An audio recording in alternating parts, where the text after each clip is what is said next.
핫소스 채널은 매콤한 두 남자의 매콤한 일상을 담은 채널이라는 뜻을 가지고 있으며 94년생 김선응과 성용주로 구성된 2인조 개그 채널입니다. 개그 채널답게 주로 핫 몰카, 패러디, 형주 조지기, 선웅이 속이기 등 핫소스만의 색깔이 담긴 컨텐츠를 찍어내고 있는데요. 패러디와 일반인 몰래카메라 컨텐츠가 주로 인기를 끌면서 많은 사람들에게 인정받는 지금의 위치까지 올라오게 됩니다.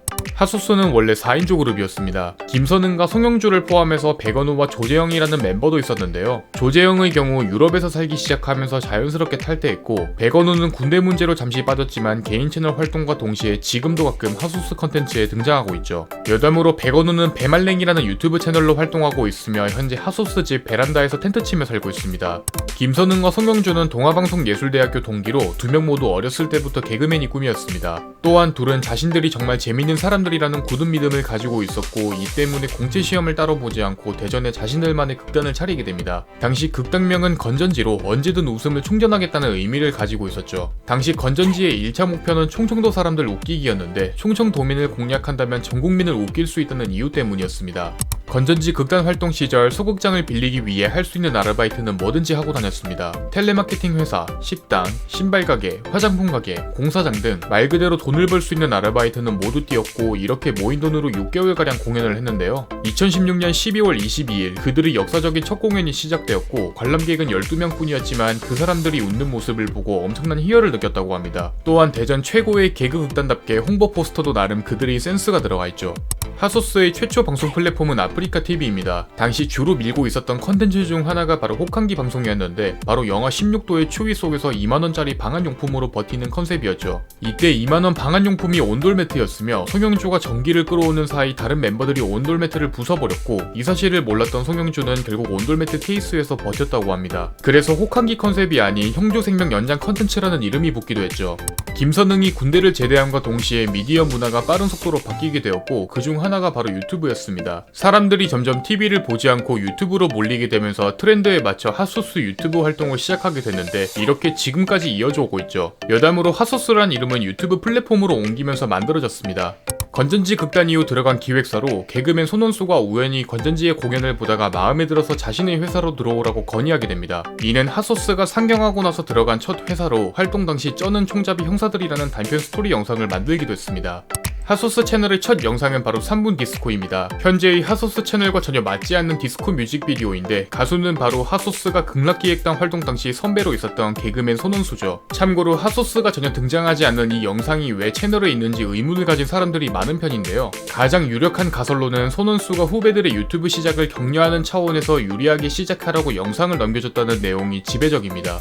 지금이 핫소스를 인기 채널로 만들어준 컨텐츠 중 하나로, 처음에는 일반인 대상 몰래카메라로 컨텐츠를 진행했지만 시간이 지나면서 선응이 조지기 형태로 바뀌게 되죠. 가끔 형조가 당하는 경우도 있지만 선응이 리액션이 워낙 좋아 보통은 선응이가 많이 당하는 편인데요. 예를 들면 어벤져스를 못 본 선응이에게 스포를 하려고 하자 아예 물에 머리를 담가서 못 듣게 하는 저세상 방법을 택하기도 했습니다.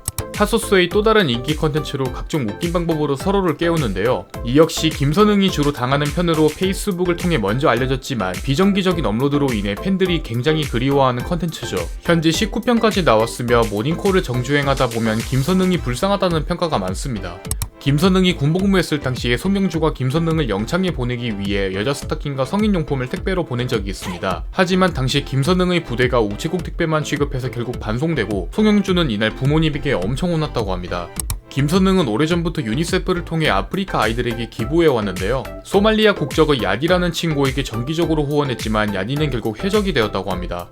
김선응은 별명 부자입니다. 대표적으로 몰티저스, 다갈 두상맨, 뚱빠기, 대홍당 감자맨, 원펀맨 등 대머리와 관련된 어지간한 별명은 거의 다 들어가는 편으로, 이 중에서 뚱빠기가 가장 많이 쓰이고 있습니다. 반대로 송영주의 별명은 인태포경남, 팔척귀신, 꼬사명 등이 있습니다.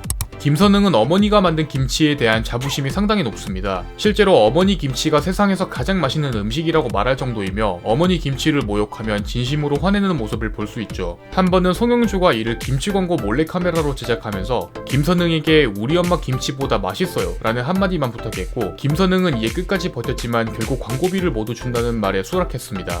핫소스의 서브 채널로 심야식당 컨셉의 상황극을 올리는 채널입니다. 원래는 김선흥의 흑역사를 업로드하는 채널이었지만 어느새 컨셉을 잡아 요리를 먹는 식으로 영상을 올렸고 반응이 상당히 좋은 편이죠. 특히 김선흥의 발연기가 웃음 포인트로 여기에 대부분의 결말이 먹튀어서 잠들기 전에 보기 좋다는 평가도 많습니다. 오랜 시간 유튜버로 활동해온 만큼 핫소스도 목표가 있는데요. 바로 구독자 100만을 달성하면 받는 골드 버튼과 플랫폼 확장입니다. 지금까지의 핫소스 얘기를 담은 하나의 거대한 스토리를 제공하여 넷플릭스 같은 플랫폼을 통해 더 많은 사람들에게 알리고 싶다고 했죠. 또한 핫소스의 꿈이 원래 개그맨이었던 만큼 대한민국 코미디의 한 축을 담당하고 싶다고 말했습니다. 지금까지 개그 2인조 핫소스에 대해서 알아보았습니다. 여러분이 궁금한 인물이 있다면 댓글로 알려주시기 바랍니다. 공시생 제이군 채널을 구독하시면 더 많은 인물 정보에 대해서 확인하실 수 있습니다. 오늘도 이 영상에 시간 내주신 여러분들에게 감사드립니다.